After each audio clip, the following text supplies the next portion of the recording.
September 23rd here in southern Ontario, Canada. Beautiful day here in the office.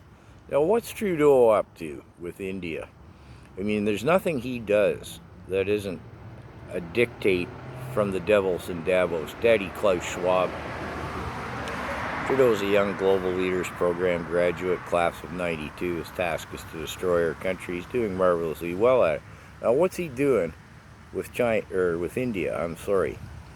I mean, this is beyond playing with matches. Playing with matches is Greasy Stephen Guilbeault, our Minister of Climate Crisis, and whatever else the title keeps changing. Another WEF edict. Greasy Steve and his crew running around burning half our country. Oh, this is India. Now, you're playing with fire with India.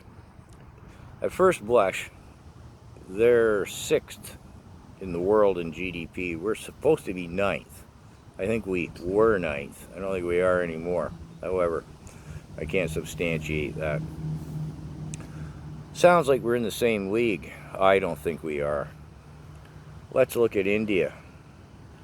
They're part of the BRICS alliance. Brazil, Russia, India, China, South Africa, and several others have joined. Nobody's really disgruntled with India, except maybe Pakistan, but that's a whole nother issue. Let's not go there for the moment. It gets into a subject matter I probably shouldn't be talking about anyways, but that being the Palestinian separatism movement and stuff. So anyways, we'll leave that aside. India is trading with some big players, half of the world really, like over on that side of the world, I'll say. Russia, China, Saudi Arabia, South Africa. I'll assume they do a lot of trade with Australia, simply by proximity, if nothing else. I don't think we're in their league when it comes to money. I really don't. Militarily, oh, they actually have a military. We don't. We don't even meet our NATO obligations. We have more than 10 times the homeless as what we have a standing military.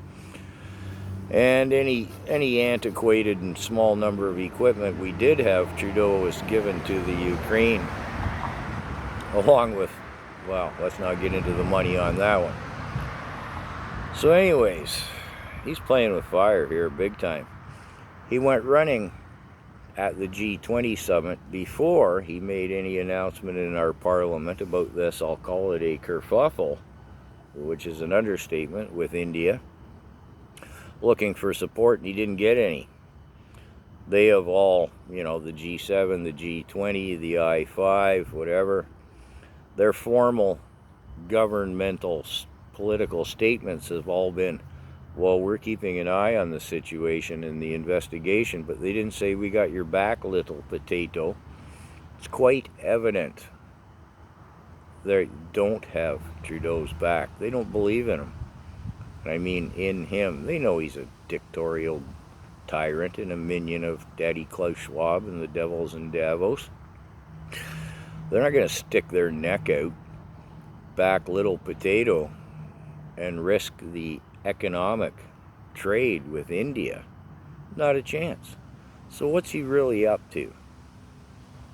You tell me in the comments what you think, because again, he doesn't make a move that isn't from the WEF to, I'll say, Sri Lanka, our country. He's doing a good job of it, but what's the underlying theme here? What's the objective in messing with one of the global giants? India is not to be punked off. Let me know what you think.